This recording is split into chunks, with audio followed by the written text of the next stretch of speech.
very fortunate. I'm surprised in the audience we have people of all ages. And that's what metal detecting is all about, is a hobby. I am Presley, the treasurer of Four Lakes Metal Detecting Club. My name is John Joseph, and I live in Cooksville.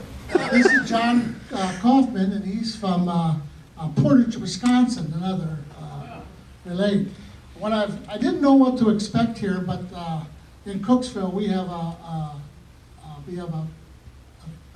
quad 2 that's in the preservation. And I take it this is what this is about, right? More than anything else, restoring history. And I'm sure Portage has got quite a bit on preservation too of Billings. So it's really nice to know that someone is trying to preserve the past, because once it's gone, it's gone. And I was commenting, John, I'm 71 years old. I used to come to this town, and I swam in that quarry out there. I haven't seen it for 50 years. I've come in here. But the town itself has changed. It has really changed. Just like everything else changes. But we like to keep the past, and I don't like to see Billings tore down too, because they have memories. And just remember, 50 years from now, no one's going to remember the old movie, and the generation comes up again. But it's nice to preserve it. So first of all, I want to welcome, like I said, I'm glad you invited us. By the way, you have a fantastic meeting place. We meet at the VFW. Alyssa! Yay. Thank you. Yes, thank you. We meet at the VFW up on post 8480 on CV by the airport up there. So it's a lot smaller, and plus they have a bar, and they have honky-tonk music to listen to, nice and quiet. Am I too loud out there? No, you're perfect. You're perfect, John, yeah. Well, to start this off, I guess this is going to be like 101 metal detecting. We call it metal detecting, but most of us are treasure huntings, okay? Treasure consists of a lot of things. It consists of coins, gold rings, diamonds, and then there's stuff they call junk, okay? A lot of junk. A lot of junk, okay? And you'd be surprised what's in the ground. You would never believe. You talk about your old school up there. The people that have been metal detecting took the valuable stuff out and some of the junk. And I want to tell you, there's an awful lot of stuff. And they do hunt the lakes. And there's more junks in the lakes than ever before. But it's trash. Usually people don't lose it. It breaks and it falls apart. And basically what it is, things get lost. Buttons, I mean, it's very hard. I can guarantee it right now, this whole grade school, I could give 100 pennies out to the kids. By the end of the day, do they still have recess in school? Yes. They do? Yes. Yep. Well, they used to wrestle and everything else. If you give the kids 100, they will lose that automatic. It's just a penny. They'll throw it away. And but I want to cover a lot of things, and we only got so much time. So I'm going to pass some stuff around. There's a lot of stuff up here, and I guess some of it's kind of basic.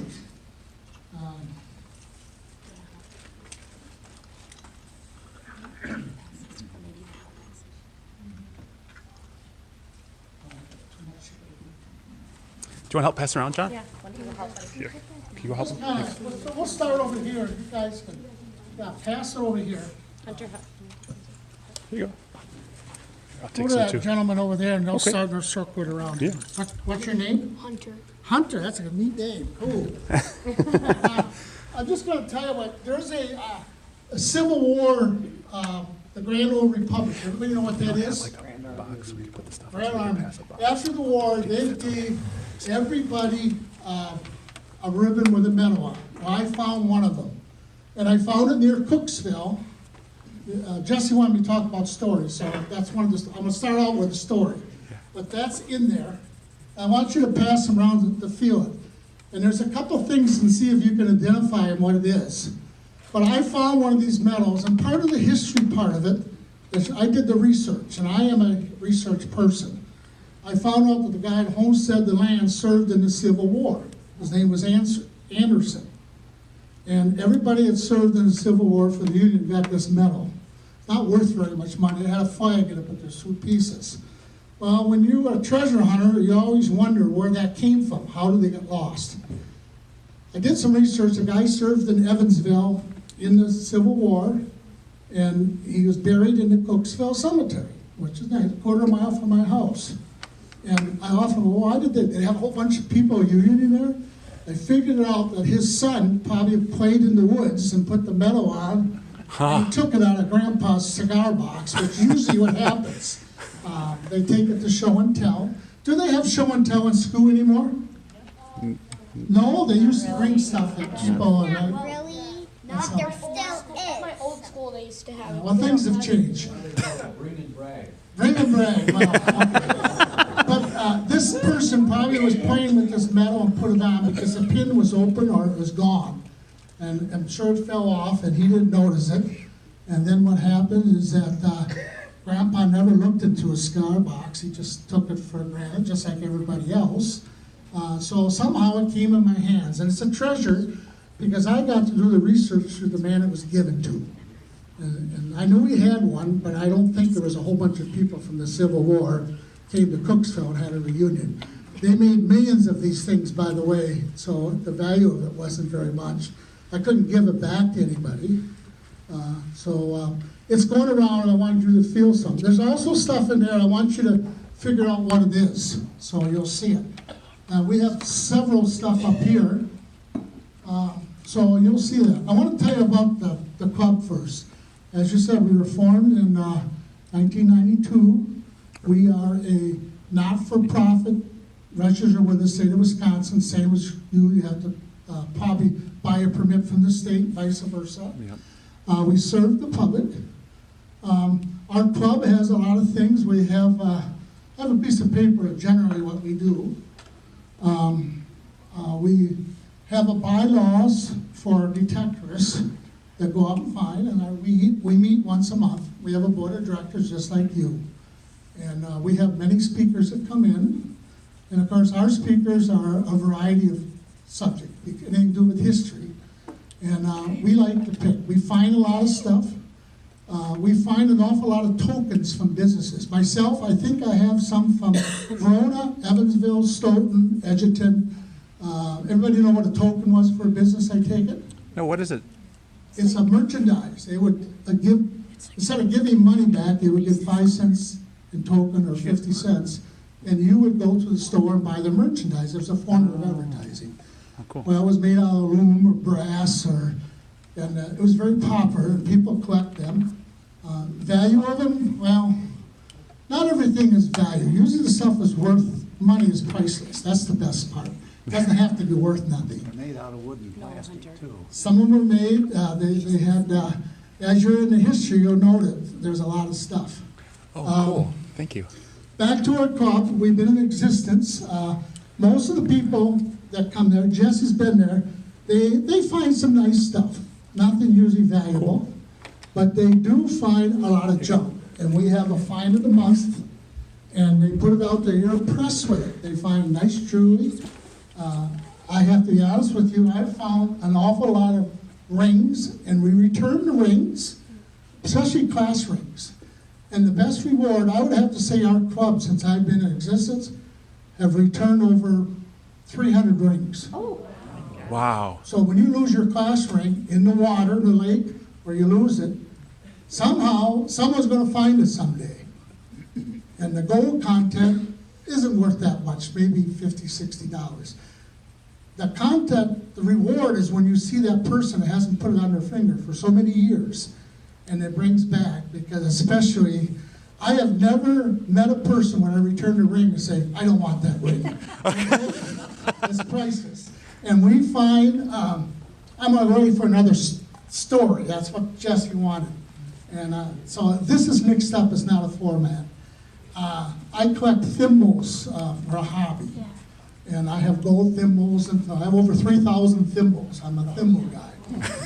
Anyway, I went to this place down by Fulton, and this was a fantastic house. I got pictures of rich people in Chicago with the fancy carriages come down. They had an inside stable. Rich people from Chicago stayed at this house. Well, anyway, to get the story, I found a thimble out there years ago in the 1850s and 60s. On Mother's Day, you gave a thimble to your mom because everybody sewed. They didn't have sewing machines, but they put their names into it. And this was a silver thimble. They made different companies, but they put Alice was her name. Her name was Plack, Alice Plack. Well, it was Bill Kraft's great-great-great-grandmother. And of course, it was a nice thimble, and I wanted it, but I give it to Bill because they didn't have nothing from their family from that, just the farm. Well, I'll give it to Bill, and then his wife was excited about it, and they passed it around to his brothers and sisters. And I didn't think nothing, but 3 or 4 months later, I ran into him, and Bill said to me, "I wish you would have kept that thimble," he said. And I said, "What happened?" I said, "My whole family is fighting over it." I couldn't believe it. I mean, something in their family, each one wanted a piece of it. And he got so frustrated that they go visit and they would have fights over it.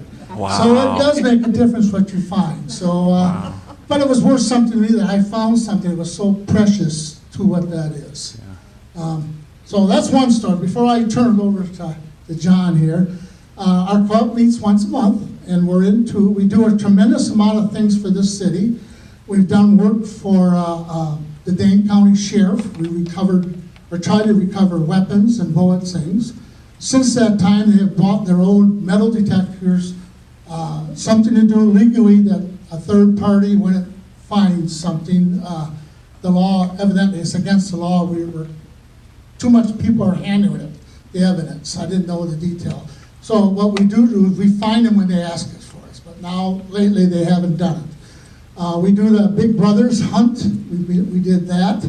We had a bunch of kids come out, and we buried coins in the field. And I haven't met a kid once that doesn't like to dig up money. Boy, I want to tell you, they like to find more and more and more. So there's one right there. And every kid thinks they read Tom Sawyer when they went on the Mississippi and looking for treasure. And this is the same thing. If I gave every one of you a metal detector, you'd fall in love with it, okay? Because you never know what you're going to find. And usually it's junk. And the machines these days, John's going to talk about machines, but they've come a long ways now with the computer. It's kind of like a smartphone, okay? So metal detectors have progressed. Doesn't mean that it's in the ground, but it gives you an idea of what's in the ground. And what I like about the newer machines, and I don't own one, they leave all the junk. Okay, I like junk. I get more excited about junk than I do the coins itself, because the value, money is only good if you spend it. If you don't spend it, it's like nothing, you know. And I don't know why people save all their money and then they die, but I like to spend money. I'm going to tell you another story. There was a club member, to get this in perspective. His name was Wally Paskey, and he lived in Milwaukee, and his wife was in a wheelchair. And he went metal detecting, and they did it together, but they went to a park, and Wally put her in the shade with a cup of coffee and drink, and he went around metal detecting, moved it around. Well, Wally's passed away now, but he found over 100,000 coins. I want you to put that percent, $100,000. He kept track every day what he found. And he went to schoolyards and parks. They're still losing money, by the way. So, but that was his hobby, and he found some fantastic coins. He went to it. He knew everybody in town. But to meet the man was a gentleman, but 100,000 coins is a lot of bins up and down. And by the way, you don't find sacks and sacks. You find one coin at a time. And he was in pretty good shape. It kept him in shape. His doctor recommended him. I think he lived to be 95 years old, and he was still metal detecting. So our hobby is, it can be with someone, or you can go out by yourself. In fact, we went down for breakfast today, and we were saying we were up for the metal. Oh, they were talking about metal detecting. I haven't met anybody who doesn't like metal detecting. And the simpler is because it's a hobby. It's no different than collecting stamps or thimbles, and everybody's got hobbies. And you get to bring back the past too. We have a lot of stuff that was done in the 30s and 40s and 20s. And so it's more or less therapy. That's how I look at treasure hunting. It gets you outside, It gets you outside, it brightens your mood. There's not too many grumpy metal detectors. You can walk up to one and they'll show you what they find. They're not gonna rob you, they don't carry weapons, okay?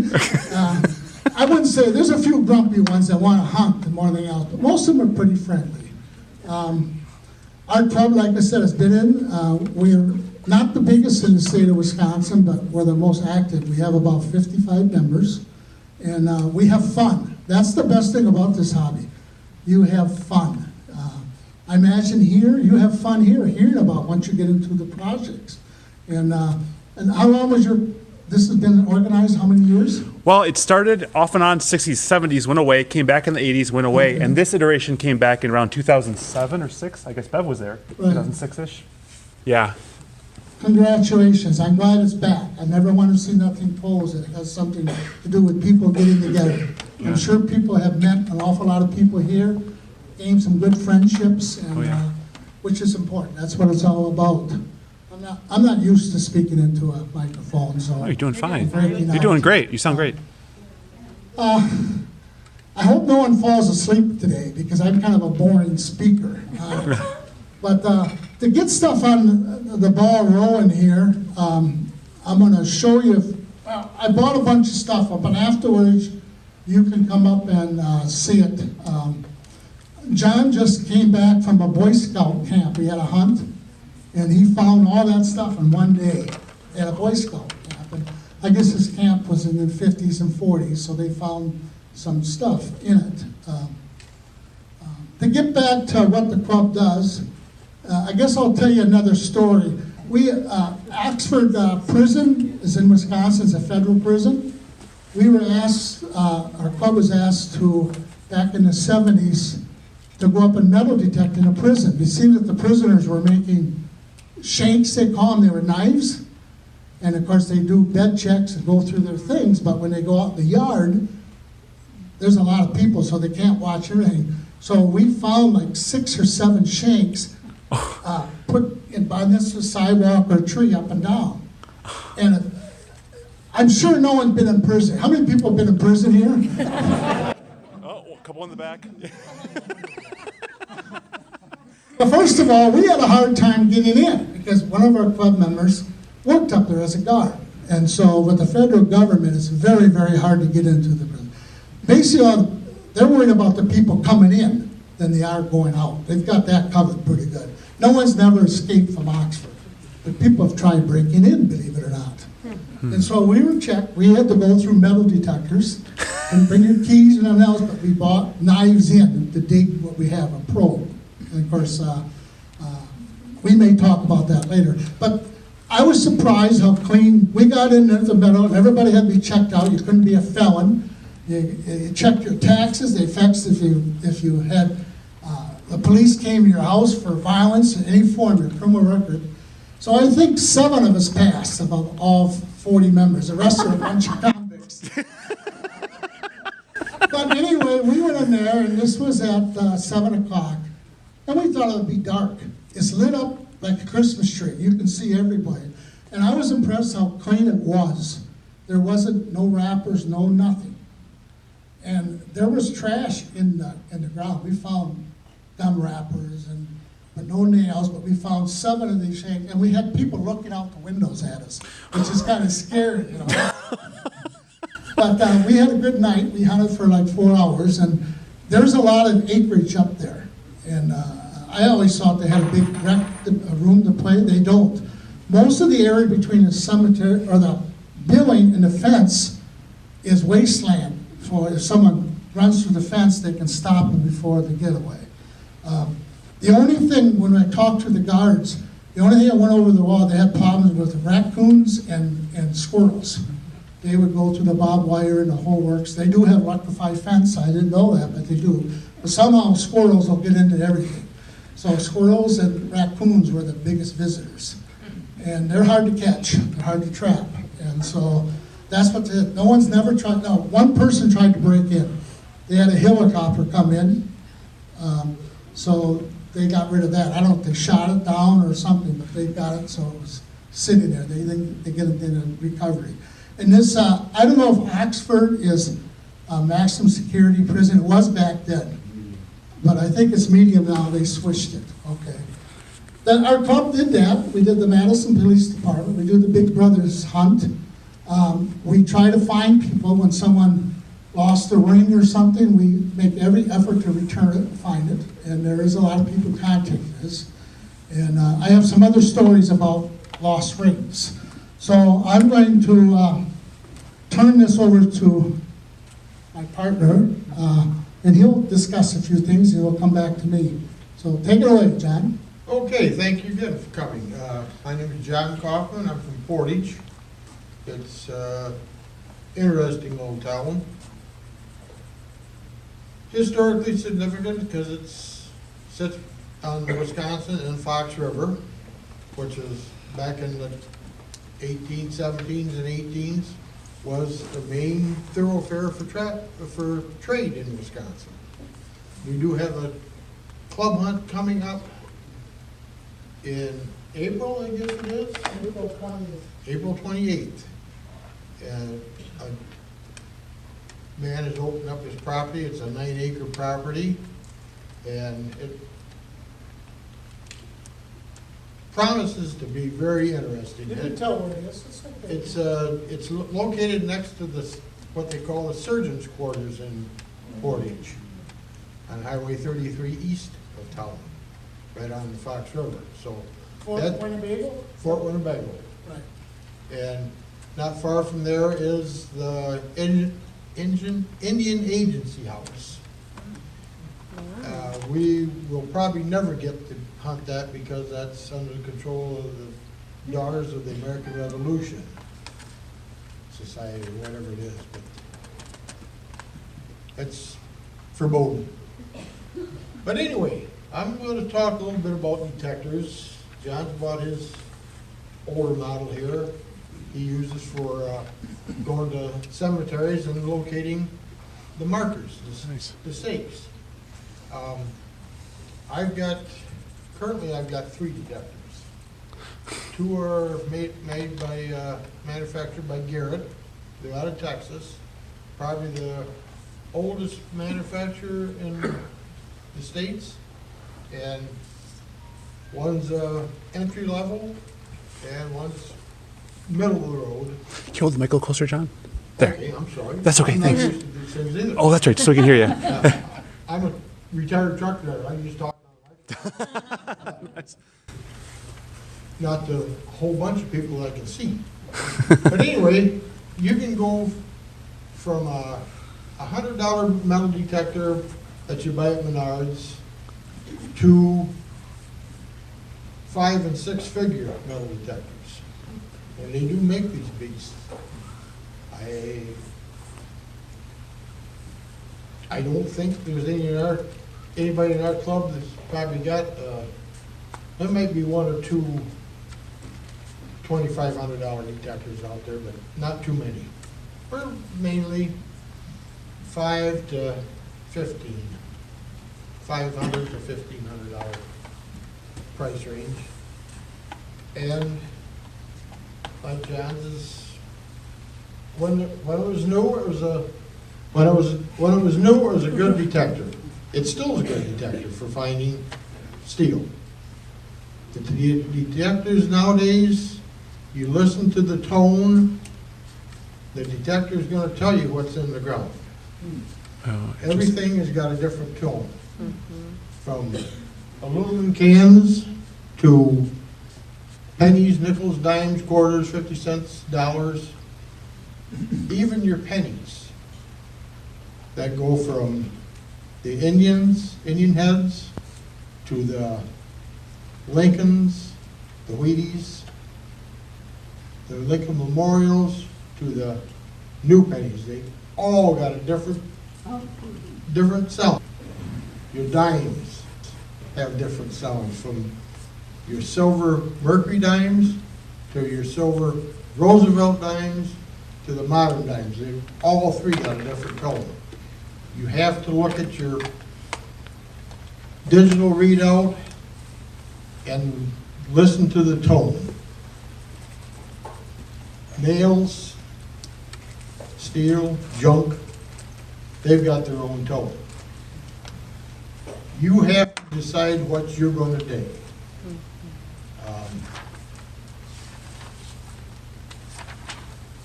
You can have a dollar, a silver dollar in the ground next to a nail, and you won't hear the silver dollar. You'll hear the tone of the nail, and you might hear a squeak. Well, you gotta think to yourself, is it worth my time to dig it? Well, if you don't know if you got anything good or not. That's the fun of it for me. You'll wake up in the middle of the night, I should have dug that target. Yeah, exactly. John told several stories. I got, the first experience I had with my metal detector, I had it about 2-3 months. Did not do hardly any detecting at all. I scared. And my middle stepdaughter called me on I think it was a Thursday, and she was in tears. She says, "You've got a metal detector, haven't you?" I said, "Yeah." She says, "I've got a problem."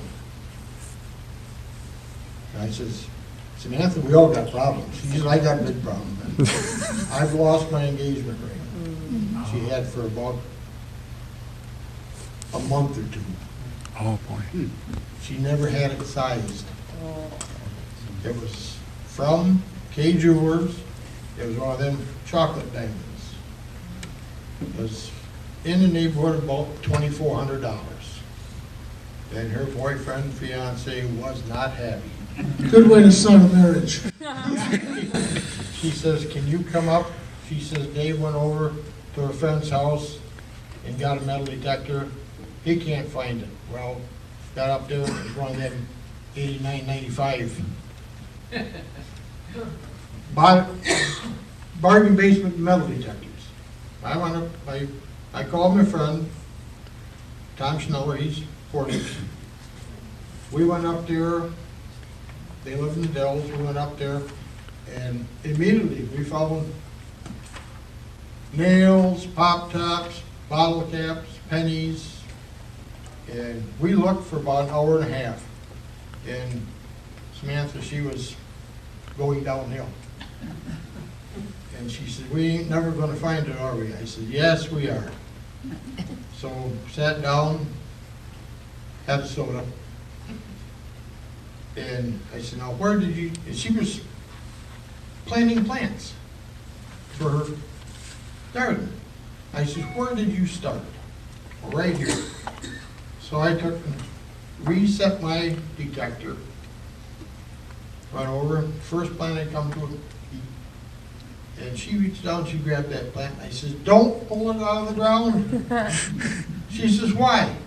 I says, "Because if it's caught in the roots, and you jerk that out of the ground, it's gonna come with it, and then we're gonna start all over again."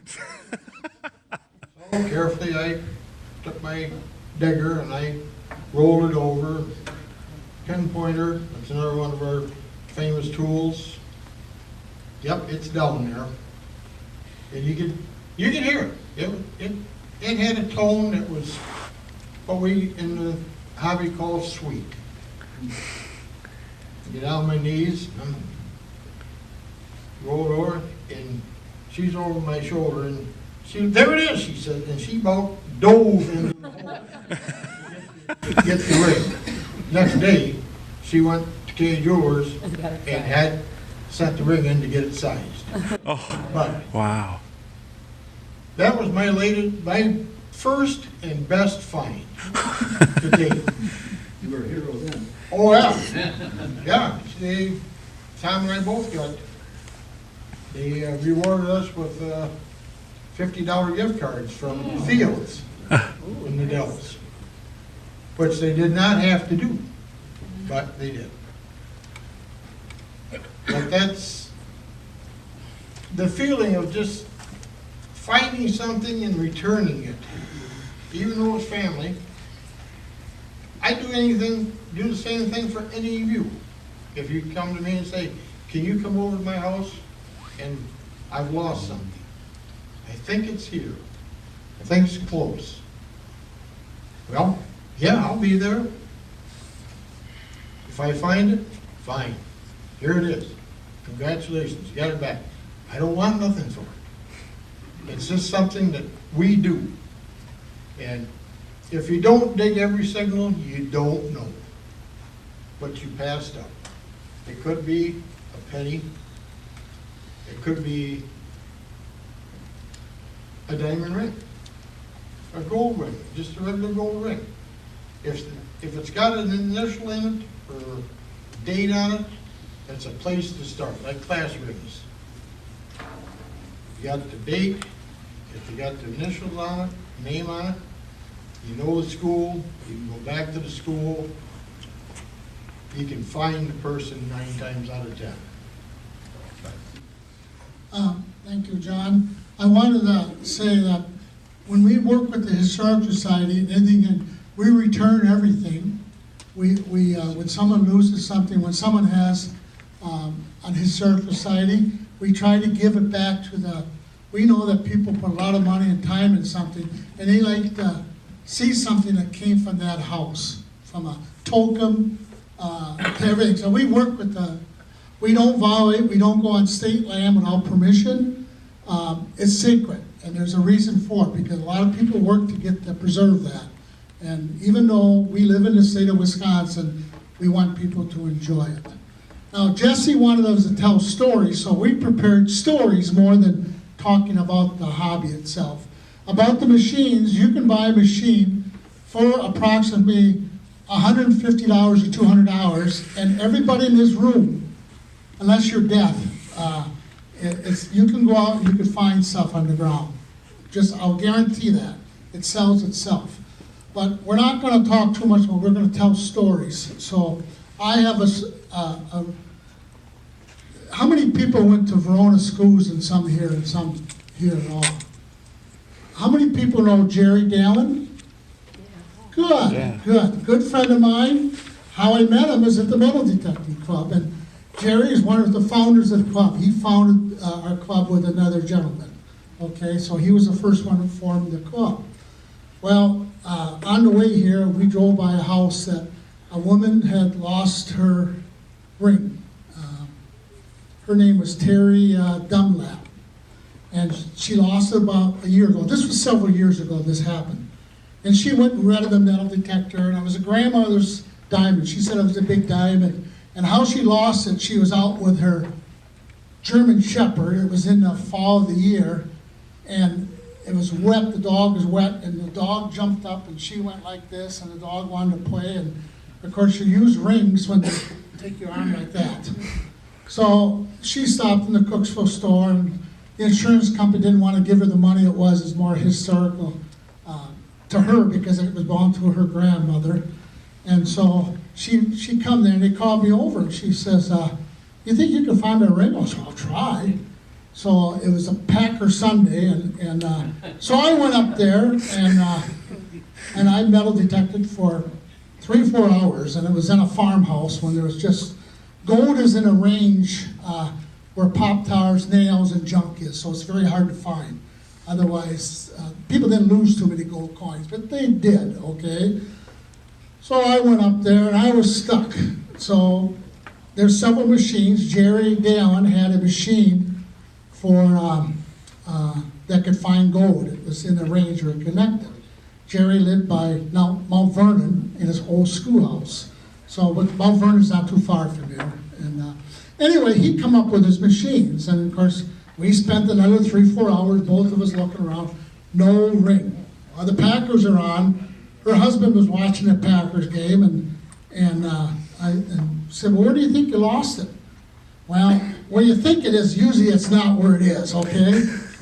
So we figured there was an old Bronco out there. And of course, it didn't run, and it had a trailer next to it. As most farmers, his farm machinery parked it, and that's where it ended up. That's where this truck. So we made him go out during the Packer game, to hook a chain on it, and then he had to move it out.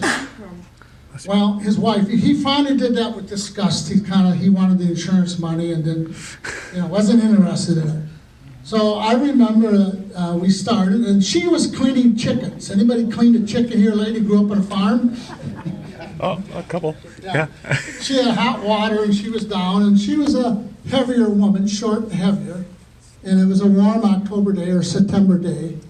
And she was over there. She come over and she started saying, no, we haven't found her. She was disappointed. Well, Jerry and I started hunting, and I run the thing. There was a beep. And I looked down, and here after almost 2 years, the ring was still on top of the ground.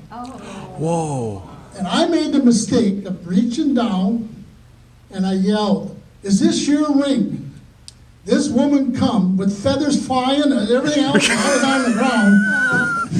It was a sight to behold. She took that ring off, and she put it on her finger, and she was yelling and screaming. Her husband come out, she was jumping around and everything else. Feathers flying all over. And Jerry was sitting there left, and she wanted to pay us in the worst way. We each got 2 chickens, 2 farm chickens. So that was a story to there from one of the stories. And I have to tell you another story. A friend of mine was a rocksmith. He worked on in northern Illinois, and he stayed in a whole historic house. And this house was made out of stone, so he was a stone mason, and he was restoring it. And the owner come by, and he said, well, I said, I'm kind of interested in metal detector. I know this guy. He said, do you mind if he wants to take me out? So I took him out, and we were hunting around the old house, which turned out to be not the oldest house. There was another foundation down by the river. And so we crossed this fence, and there was about I have to say 25 young sock Herefords in the field on the other side. This is next to the bank, and we could see the foundation. And there was a hill up there. So I imagine they came up the Rock River, and they traded there. It must have been some form of trade, and because we found some large pennies back in the 1850s. But this guy Jerry, he found, it looked like someone laid beside the hill, laying down, and there was a halfpenny, which is in about 1804 in that region there, and he found 4 of them, okay? And of course he was down there. In the meanwhile, I didn't notice it because we were finding square nails and all kinds of stuff. I didn't know a cow could be so quiet. Those 25 herd cattle, they snuck up on us. And we were there, and we looked up, and they were right. We heard them first. They were snorting, breathing. So we know enough not to go where a bull is, but I didn't know. I grew up on a farm. I didn't think they were curious, but we seen us there. So when you treasure hunt, I'm not much of a water hunting. They find a lot more in the water, but there's many areas that you can hunt in. And the reason you hunt is to meet people. You're fantastic research. You look at billings. Oh, I like the metal detect that. And we try to return everything lost. We find survey stakes, lost keys, and we usually give people everything back that we find. And it's a great hobby. I would recommend it to anybody. A lot of stories. You meet all kinds of people, nice people. I was impressed the years I've been doing it, how many nice people there are. And it's something, family, my 2 kids, well, I have 3 kids, but one wasn't interested, but the other 2, they went with me everywhere, the kids. If you have kids, that's what you want to do. Grandkids, it's a good time, they always remember that. No matter what you find, it's a treasure. And they want to go. And when kids want to be with old people, that's kind of nice. It's well spent. You find a lot of variety of stuff. Believe it or not, there's a lot of women who do it. Women are very good. They must have better ears than men or more patience. A lot of kids do it with their parents. It's something to do. It's relatively a cheap hobby once you get your machines. There's a lot of machines for sale, used ones. Like I said, I think I have 5 machines. So when one wants to go with me, I just give my machines and we go out. It's not too competitive. Some people are competitive, but most of the people are nice people. You go out for breakfast and you meet people. You knock on a door, you'd be surprised. I always thought that people were kind of, through the time they got kind of not friendly. That's not true. there are so many friendly people out there, so I take the joy, even in your club. I bet you every one of you guys are in your house, you can knock on doors and they'll show your house. People that own old historical houses, they'll open their doors up for you. That's their showcase, that's their life, living in a house. How many people live in an old house 1850 or older here? Or is it all new ones? Yeah. Really? Verona doesn't have a lot of those left, unfortunately. Oh, okay. You know, when you're a history nut, you'd be surprised what you know about houses because they had summer kitchens. It was a different way of life. I mean, my dad grew up in an old house and he said it was so cold in the bedroom that he woke up with frost on the blankets. Is that possible? And you got cold, and I know why people have hats when they sleep because all the heat goes out. And so these old houses are quite cold in the wintertime. And, yeah, it was more pipes thawing and everything else than what it is. But metal detectors are usually history nuts too. So we get a chance to look at billings, and of course, we think that there's old coins on old houses, but I'll tell you through my experiences, the best kind of houses are the plain Jane houses because all the kids went there. The bigger houses were more or less, they were owned by rich people and they didn't use the grounds so much. It was more of a luxury part of the deal. I'm not saying that's not all true because people come. I can tell you something about old houses, that why they had so many bedrooms, not because they had a lot of kids, okay? Is when people came, they had to have a place to stay. They didn't have hotels back then. And when you got married, there's a good chance you lived with your parents or in-laws because you couldn't afford it. They didn't have any money. So that's why there were 6, 7 bedrooms. They had hired hands. They had friends that stayed over, and so you learn about it. You learn about the outhouse, what side the wind was on. They didn't have indoor plumbing. And but John, you got more to say? Well, I could jump in here, but, Go ahead, jump you know, in. I can remember going out to my grandpa and grandma's place. They had a place out in Fort Winnebago. Nice farm. It's gone now, unfortunately. But I always questioned why grandpa and grandma would went to bed at 7:30, 8 o'clock at night. Especially in the wintertime. I thought, set up, you know, and they didn't have a TV. They had a radio, old Zenith radio. They'd have supper, sit around in the living room for a while, go to bed. Go out to the outhouse and come in and go to bed. Us kids, grandkids, we'd come out, we'd stay the weekend or something like that, and 9:30, 10 o'clock at night, going out the outhouse is scary. I mean, scary. I was only 35 feet from the house. My God. Something's gonna come out of the brush and get you. And occasionally there would be a skunk, a raccoon, something that would come to the door of the outhouse and scratch. Oh. You had to go into the bathroom, you did that. You got a beast out there that's gonna eat your arm off, or eat your leg off. But, you know, That's a good story. Where can you go to get, not a basic metal detector, where can you go to get a better quality metal detector and maybe a pinpoint detector? right now, you can go, Cabela's are Cabela's? selling, And they have the pinpoint ones too? yep, they have the pinpointers there. Matter of fact, I'm gonna stop there on the way home tonight, this afternoon. Where's Bellis? I've never heard of it. Cabela's in Sun In Prairie. Sun Prairie, Oh. they have a big one. Young man here. What's the best thing you guys have ever found? Oh. Well, it's passing around. I found that Civil War stuff. You don't find stuff from the Civil War. That's more impressive to me that someone held it from the Civil War. Yeah.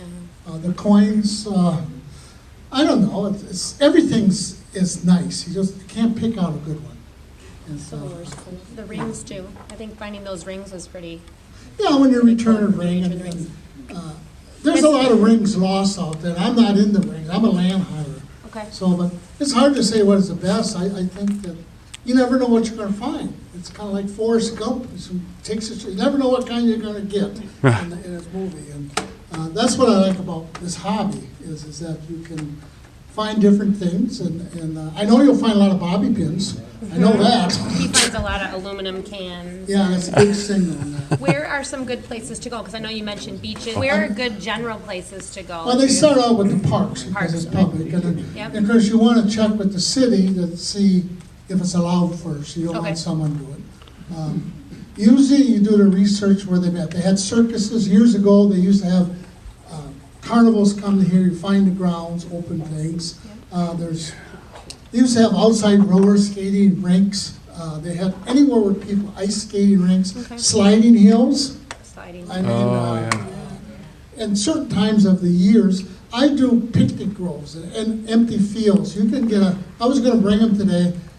The historical, they make good maps back in the 1880s. They used to put trees in them for apple orchard. They used to put the sliding. They put all the churches in there and all the cemeteries. They're very good detail.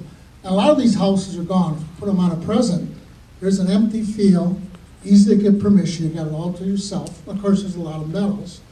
But normally you start out with them because there's no one's been there before. Sure. And you better be good when you do to a private house, because if someone lets you, you dig up like a minefield. So that's why you've got to practice on your digging, young man. You do it. Getting permission is very easy. I can tell you right now, most of my finds I've made in the 40 years I've been minerals are less than 4 inches. You don't need a machine that goes a foot down.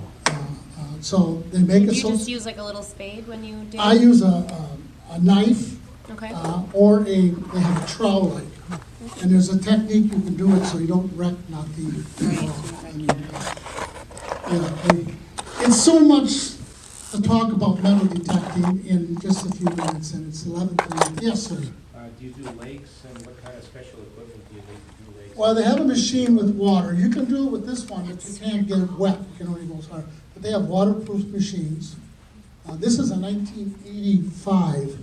And when I go out in the rain, I gotta put a bag over it. I usually use a bread from a loaf of bread, because the water will make it pop. So that machine is one of my favorite machines. I got 5 of them. They have the high-tech ones now. I recommend not getting an expensive machine right away. Right. It's no different if you were a hunter and buy expensive, if you're a bower, go out and buy a $400 bowling ball. You wanna see if you like the hobby first. And I guess they do rent, there's no metal detecting shops. There used to be private shops. But if you go on your smartphone and punch in metal detecting, where you find it, you'll find a lot of mail order. I think Amazon might have it, the variety. And if you're interested in finding something, come to our club. There's quite a variety of people, and if they have something, you can ask questions to someone who owns it. They're not interested in selling your machine. They're interested, when you're buying a machine, you want to get the machine that fits you. It's kind of like buying a car. I mean, they all won't buy Fords, they buy different kind of cars. Well, a metal detector is a very personal thing. So, and you don't want to spend a lot of money and then be disappointed. But, yes, sir. What sort of signal does the detector put out? Is it like magnetic or sonic, or what's the signal? Could you repeat the question? Oh, yeah. What kind of signal does a machine give out? Well, it's usually a beep and a different tone to it when you hit a piece of metal, and it has a sound. But now they have meters, what range it's in. Like a silver dime is up in the top range. It's you can tell the difference from there. When you find, earrings are hard to find because they're a small object. You find aluminum cans because it's a big round object. Anything is big. John, I think he also means like, what is it emitting into the ground to sense? Is it magnetic? Is it sending sonar waves? Or he's I curious, like, think it's some kind of wave. It comes down in a cone. It comes in a cone shape. It's like a mine machine back, and that's where they developed from World War II. They had mine machines to find that, and they reduced it down, so it's there. I know a coin is very easy to miss. It's just a small area it hits. The one on top of the ground is easier, but when you're down 4 inches, they're harder to meet, because you gotta get the swing just right. John? You got batteries in your machine, don't you? No, I took them out. I'm gonna say you turn it on and detect my niece so they can hear what it says. They're in my box, I can put them on, but it makes a beep, and of course, most of them are done with a speaker. And if you took the speaker, if I went in this is cement floor, and I waved it, it would go beep, beep, beep, beep, because all the rebar would be in there, and you would get it. Yes, sir. Mine. What kind have you got Need it there? to- I got a bounty hunter. Bounty hunter, yep, Yeah, his is probably around $100. We started with something low end just because I didn't know, sometimes kids get a kick where they really want to do something and then all of a sudden they're over Yeah. it, but he's really stuck with it. So we've talked about getting him a higher end one. But why don't you turn yours on, buddy, and show Well, them? they can tell, they can turn it on there. Go try John's knee. Try my left knee. Yeah, you got one. By the way, most metal detectors, you have to wave them, you can't Yeah. hold them still. Young man, I have to give you some advice. In your house, you go make a test spot, okay? You put pennies and dimes and junk Yeah. bottle caps, and you get used to that sound, even though you know what it is. So it's all, you do is use a headphone, I don't have a pair that fits this slot. and they make adapters that go into that. I have several in my house, but you can go to Radio Shack and they have adapters for $3, $4. A headphone, you got more confined. And Best Buy also. yeah, yeah. There's a lot of places. You run a smartphone, don't you? Not yet. Yes. Not yet. Well, someone has a He smartphone. does You'll run a find- smart, he doesn't have a smartphone, but he does run a smartphone. Okay, there you Yeah. go. When I was growing up, we had knives. We used to play a game called Stretch. Did anybody play Stretch before? How many people? What? Oh, good. I You don't know- know what Stretch is? I'm afraid to find out what Stretch is. Oh, it's very, well, the girls didn't play it very much. They had their own stuff to do. Too smart. Stretch where you took a knife, usually one with 6 blades or a jackknife. Everybody had a jackknife in their hand. You could go to school with a jackknife. I got sent home from school by not having a belt on, but I had a jackknife on. Times have changed. Stretch was an interesting game. You had to throw the knife, and you had to stick it in the ground, okay? Then you had to stretch like that. And then the next guy did it, and of course you want to stretch and get as close, when you get to a limit, you want to get as close as possible to the guy so he stretched another inch. Well, the school nurse had a lot of bandaged toe. They never pinned it. I couldn't figure out the school. It was allowed because I guess at least they weren't stabbing each other. Nowadays, you couldn't play it because everybody wears flip-flops. Well, They bleed to death. well, there's a lot of people here that did things different. So, did everybody get a chance to look at Yeah. that stuff? No, that way, Okay. oh, sorry. What is the little compact thing in there that's 1904, and you can open it up, and it's like a sewing That's a kit or tobacco something, I case. don't know. It's a tobacco company. Tailoring company. Oh, the little, Like, it's a, Oh, here, do you mind if I borrow that, Lisa? When they get looked up, Real quick, sure, quick. Which one? Art, which one? the little box, Which one? This one. John. Here. working its way. Well, they haven't There you done it back. You can go from the top of the grass, Here, I'll put it in I've dug down 8 to 10 inches finding stuff. Here you go, John. If it's Here's what he's talking about. persistent signal. That was really cool. He's curious what that is. This was not found in the ground. I went to an old house that had a basement, and people can see it. An advertisement. I believe it was a sewing deal for thread needles and that. That's what it was. It had a, very unusual to find something with advertisement in it. If you looked at that, I had a jackknife that said 1925 from the Milwaukee Journal. A paper boy probably delivered that. This was found above the building by the wood stove. I thought it was a matchstick at first, but I think it was like a pillbox or a matches or needles and threads. It was that form of advertising. Back in the 30s and 40s, everybody advertised on their product, the name, from pencils to rulers to everything else. So that's what that was. I was fortunate enough to find a $5 coin, and it had a brass on it. This one here was an Indian. It has an Indian on it, United States. 1904. Oh, wow. Several old coins back in the 1850s. But you will find coins, I can tell you. The main people look for coins because that's when they go up.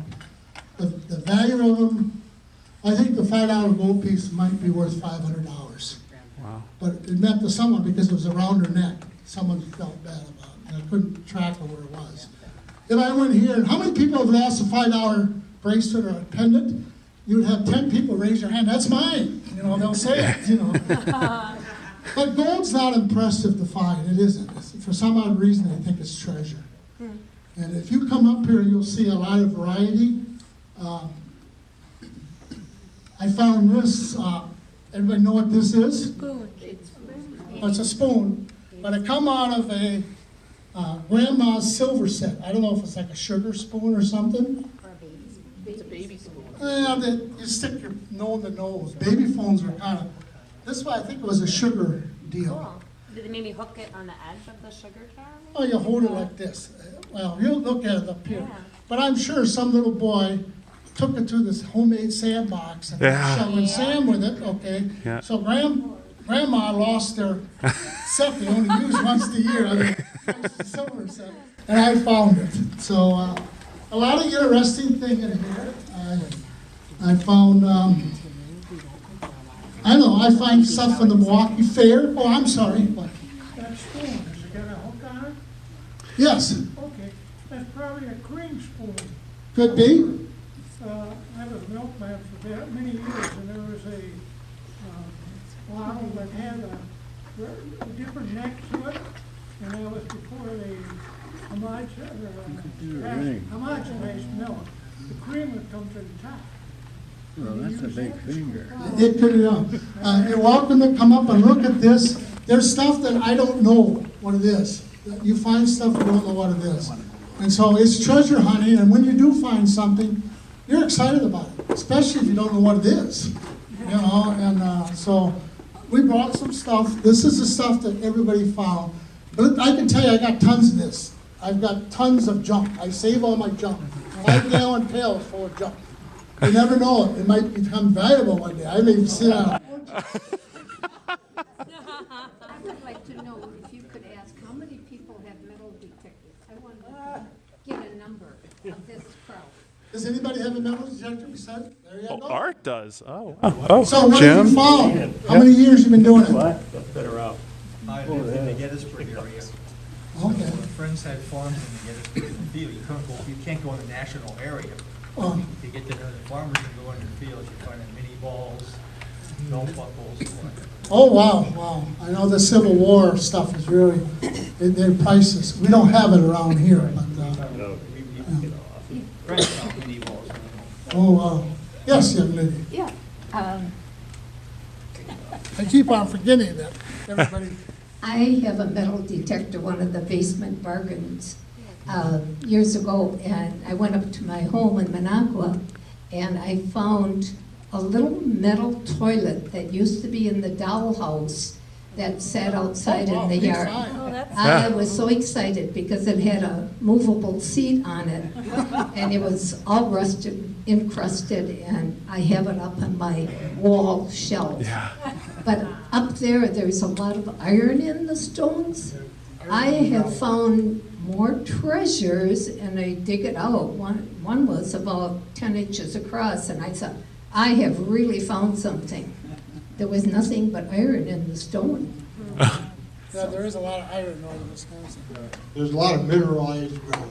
Who else had a metal detector? That goofs us up. Well, first we'll take the young guy. What have you found so far? Here, Craig, give the mic. Go ahead. Give him the mic. Yeah. I was at the school, my old school that I used to go to, and I found a dollar coin, and then I Oh, found wow. nails, half of pennies. One time I found a railroad spike, Oh, wow. and I found a lot of pennies in garbage, basically. He keeps it all though, let me tell you. Good for you. Gotta start out somewhere. Well, who else had one here? That was it? It's a great hobby. It's a great sport to do it. And you'll meet all kinds of people. I'm glad we came today. I like history myself very much. I'm glad living in Cooksville, I know all about history. We try to preserve it. And I think that we could work hand in hand with people in this, and we make a point to that. Yes, sir. How good are they at finding gold in the rock? They have a machine that's slowed down. They sell them, there's gold in Wisconsin, believe it or not. There's a lot of gold. It's northern Wisconsin. They use them out west quite a bit, the gold. They find nuggets and that, they find it. And in the streams, they use them. Gold is hard to find. Unfortunately about a machine, there's a lot of metals in the ground, and some machines affect other, the gold content. So all metal has a force it gives out, and gold is a really hard one to find. It really is. But that's what everybody thrives for, but sometimes it doesn't work out. You have a better chance of panning for gold in some of the streams, believe it or not. A lot of work. So, like I said, our hobby, we just tried to give you an introduction. We could talk with stories, and our club members, that's what we like to do. Just like you like to talk about Billings and preserving. You showed me that old school. I went through a school like that. A lot of stories generate that. And I'm glad that you knew Jerry Dillon, because he's a fine gentleman. He is a history nut, very quiet man, and a good speaker. He knows a lot of stuff, especially Indian artifacts. And if you had a chance to be a student of his, it must have been a good experience. Yeah. I was. So yeah. if you want to come up, I know it's getting late. And John, you got any more to say? Just in reference, most of your good brands, Garrett, Mine Lab, Whites, Turoso, make a specific machine for detecting gold. So my Mine Lab Equinox 800 has got a gold mold. Not that I'll ever use it, but I bought it just in case. Well, thank you guys so much. We appreciate it. Thank you all for coming.